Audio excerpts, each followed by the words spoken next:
Haleluya, puji Tuhan. Sahabat LTVC yang dikasihi Tuhan, apa kabar hari ini? Tentunya kami berharap dari tempat kami menyapa sahabat LTVC berada dalam keadaan baik, berada dalam keadaan sehat, berada dalam perlindungan Tuhan. Walaupun keadaan demi keadaan yang harus dilalui, tentunya kami sangat percaya sahabat LTVC senantiasa mendapat perlindungan dari Tuhan. Dan Tuhan selalu menyediakan berkat-berkat bagi orang-orang yang mengasihinya.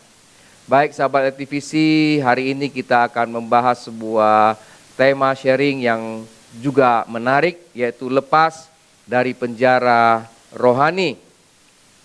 Tentunya penjara yang kita bahas hari ini bukanlah seperti penjara yang mungkin sahabat-sahabat LTVC pernah melihatnya dengan mata sendiri. Karena penjara di dunia ini kita tahu bahwasanya ada tempatnya, kemudian ada penjaganya, gedungnya juga mempunyai tingkat keamanan yang sangat tinggi supaya orang yang berada di dalam penjara tersebut tidak dapat keluar. Tapi yang kita bahas hari ini adalah penjara rohani. Sahabat LTVC mungkin bertanya-tanya, apa sih penjara rohani itu? Kok baru saya mendengarnya kali ini? Nah, di mana kita tahu penjara rohani adalah suatu keadaan di mana orang tidak sadar bahwa dirinya dikendalikan oleh roh jahat di dalam kehidupannya, atau kehidupan yang selalu berpusat pada diri sendiri. Apabila kita membaca Alkitab kita bisa melihat ada dua keadaan orang bisa berada dalam penjara rohani.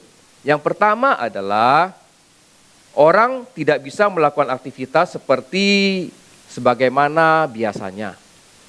Dan yang lebih ringan adalah dia dapat melakukan aktivitas dan pada saat roh jahat itu menyerang, itu dia tidak bisa melakukan aktivitas. Yang kedua adalah orang dapat melakukan aktivitas seperti biasa dan kelihatan fine-fine, baik-baik saja. Bahkan orang-orang tersebut bisa bernyanyi, memuji Tuhan, bisa melayani Tuhan, bisa melakukan pekerjaan Tuhan. Luar biasa bukan? Baik, kita akan lihat apa yang Alkitab katakan untuk yang pertama tadi kita bahas, yaitu tidak bisa melakukan aktivitas seperti orang biasa ataupun dapat melakukan aktivitas. Tetapi pada saat roh jahat itu menyerang, orang tersebut tidak dapat mengadakan aktivitasnya. Kita baca di Markus 5 ayat 1 sampai 4. Saya akan bacakan buat sahabat-sahabat LTVC. Lalu sampailah mereka di seberang danau di daerah orang Gerasa. Baru saja Yesus turun dari perahu, datanglah orang yang kerasukan roh jahat dari pekuburan menemui dia. Orang itu diam di sana dan tidak ada seorang pun lagi yang sanggup mengikatnya, sekalipun dengan rantai. Ayat 4. Karena sudah sering ia dibelenggu dan dirantai, tetapi rantainya diputuskannya dan belenggunya dimusnahkannya, sehingga tidak ada seorang pun yang cukup kuat untuk menjinakkannya. Sahabat LTVC, kita membaca beberapa ayat tadi itu memberikan kita gambaran bahwasanya orang Gerasa yang kerasukan tadi itu tinggal di pekuburan. Kita bisa mendapat satu pengertian bahwasanya apabila seorang yang dibawa penjara rohani, dibawa ikatan daripada roh jahat, tentunya orang tersebut kehilangan masa depan. Seperti orang Gerasa tadi, tinggalnya di pekuburan. Kuburan adalah satu gambaran di mana orang-orang yang sudah meninggal, yang sudah fisiknya terbujur kaku, di mana orang tersebut meninggal dan ditanam di tempat itu. Gambaran itu memperlihatkan kepada kita penjara rohani ini bisa membuat orang kehilangan masa depan. Dan yang kedua adalah terasing, artinya dia lepas dari kelompok-kelompok sosial, dia lepas dari komunitas, dia lepas dari persaudaraan, dia lepas dari kekeluargaan yang ada, dia lepas dari pertemanan, dia lepas dari persahabatan. Sehingga memang penjara rohani ini bisa membawa orang jauh terisolir. Dan orang tersebut tidak bisa lagi mengadakan kontak sosial dengan siapapun.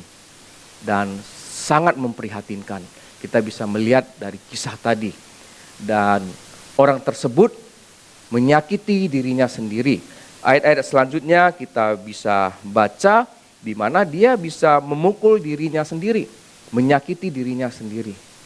Dan bahkan kalau kita melihat karakternya itu sudah bukan mirip manusia yang normal. Karena dia melukai diri sendiri, menyakiti diri sendiri, bahkan kekuatannya luar biasa. Alkitab mencatat belenggu rantai, kalau rantai itu dari besi, itu bisa diputuskan. Dan ingat, roh jahat itu tahu siapa Yesus. Kalau kita baca seterusnya ayat tersebut, dia tahu itu Yesus. Dan roh jahat itu kenal siapa Yesus. Nah, ini yang kita lihat pada saat kita berada di dalam penjara rohani, di bawah kuasa roh jahat, kuasa kegelapan, kita tidak bisa melakukan aktivitas normal seperti biasa.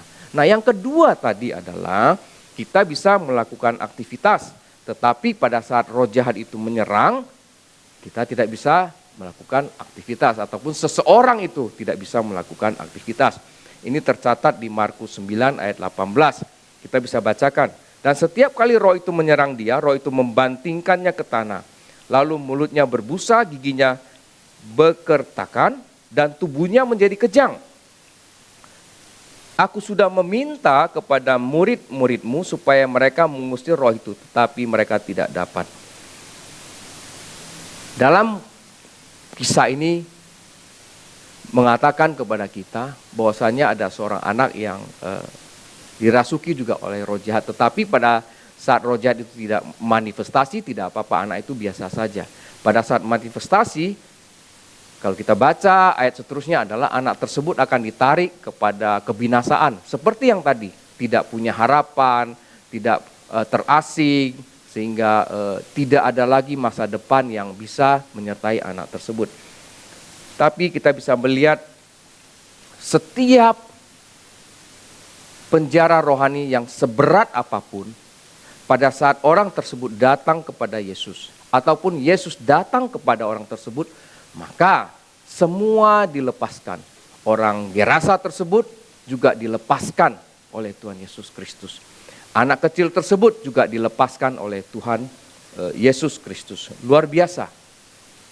Nah, yang kedua adalah orang tersebut dapat melakukan aktivitas dengan baik dan memiliki kehidupan yang normal. Dalam hal ini, roh jahat bisa masuk ke dalam diri kita, tetapi kita bisa melakukan aktivitas kita. Seperti apa roh-roh tersebut? Alkitab mencatat seperti roh cemburu, roh perzinahan, roh pemecah belah, roh kekacauan. Semua yang tadi saya sampaikan, orang akan hidup normal seperti biasanya. Tetapi ada roh jahat di dalamnya. Seperti orang cemburu, nggak kelihatan.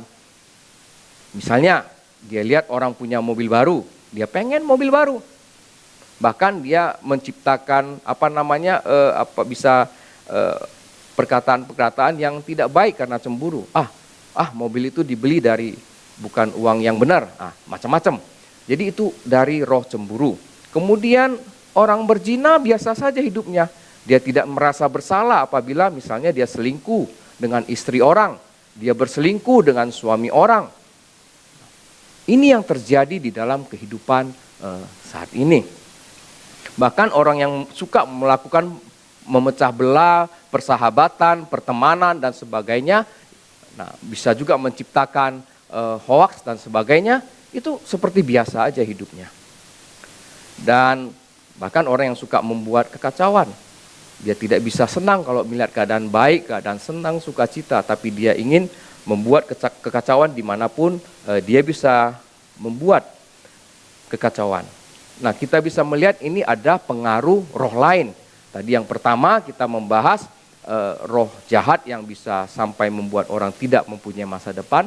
Tapi yang kedua ini kita bahas, itu membuat orang bisa melakukan aktivitas, tapi dia menarik pelan-pelan orang tersebut kepada kebinasaan. Dan selanjutnya adalah kita membahas penjara rohani yang berpusat pada diri sendiri. Nah, bagaimana mungkin tanpa roh jahat yang kita sudah bahas tadi, orang bisa masuk ke dalam penjara rohani? Bagaimana dengan situasi membawa orang kepada jalan yang buntu, seperti tidak ada jalan keluar, masalah ekonomi yang semakin parah, sakit yang berkepanjangan, kemudian kesalahan masa lalu, hubungan suami istri yang tidak harmonis.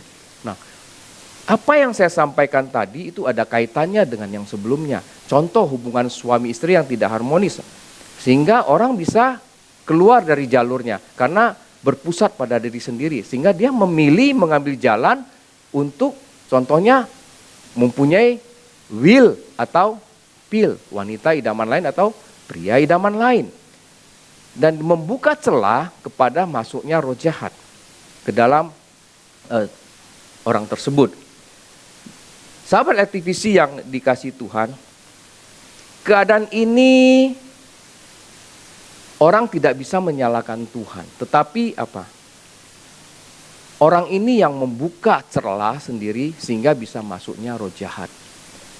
Kehidupan yang berpusat pada diri sendiri. Alkitab memang mencatat di Efesus 6 ayat 12. Karena perjuangan kita bukanlah melawan darah dan daging, tetapi melawan pemerintah-pemerintah, melawan penguasa-penguasa, melawan penghulu-penghulu dunia yang gelap ini, melawan roh-roh jahat di udara. Benar ada, roh jahat ada, penguasa dunia, penghulu dunia yang gelap ada. Tetapi yang baru kita bahas ini adalah berpusat pada diri sendiri. Sehingga apa? Tidak selalu kita berperang melawan roh jahat. Ya, sahabat aktivisi, saya ulangi sekali lagi, kita tidak selalu berperang dengan roh jahat. Kadangkala kita berperang dengan diri sendiri.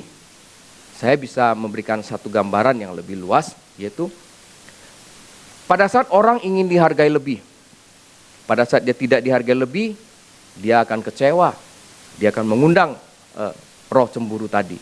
Kemudian ada orang yang mau dilayanin lebih, membandingkan pelayanan, kenapa bisa melayani ini lebih, ini tidak. Nah, dan kemudian kecewa, artinya belum dewasa rohani. Tetap berpusat pada diri sendiri. Kemudian ingin lebih daripada orang lain. Selalu bersaing dengan orang lain. Bapak Ibu yang dikasihi Tuhan, saya memiliki satu tetangga di dalam kompleks. Dia bercerita kepada saya begini. Pak Ruslan, saya baru operasi jantung. Saya baru pasang ring. Saya hampir mati, dia bilang. Dia bilang, saya baru sadar hidup ini sebentar saja.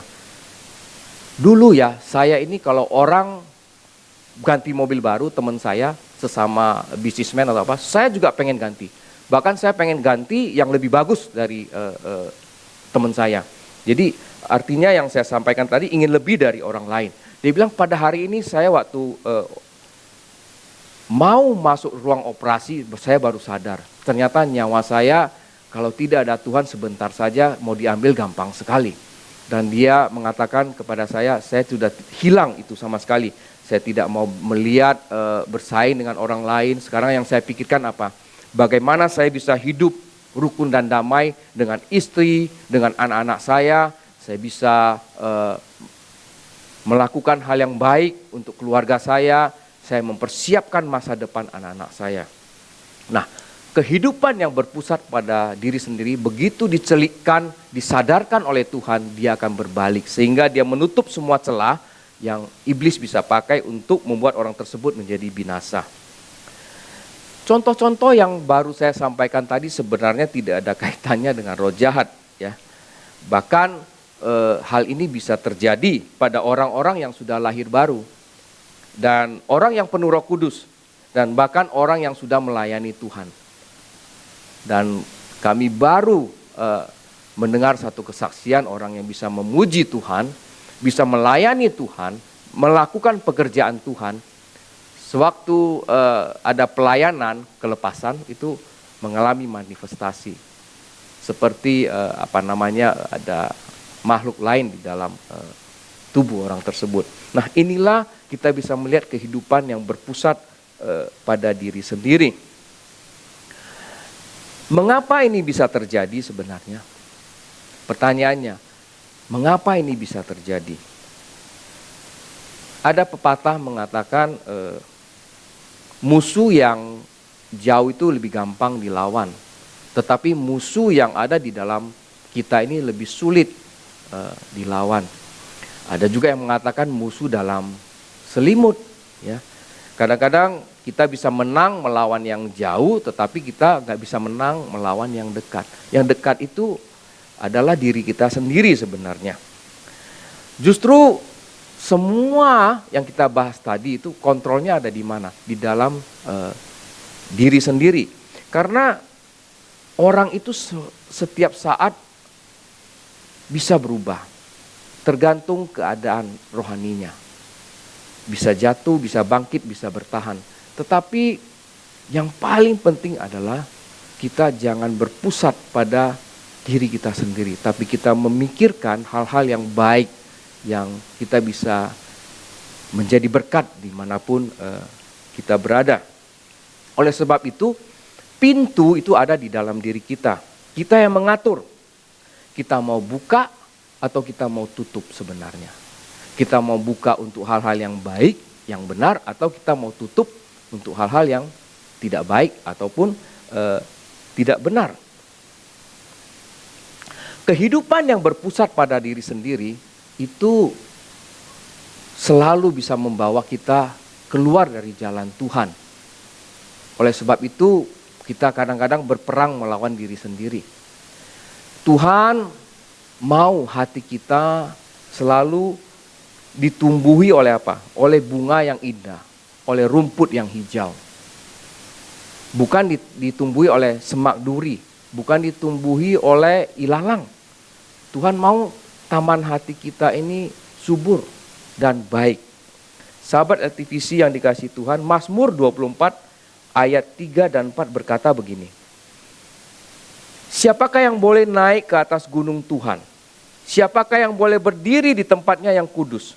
Orang yang bersih tangannya dan murni hatinya. Kembali lagi, murni hatinya. Sehingga hati ini berperan sekali. Mau dibuka untuk siapa?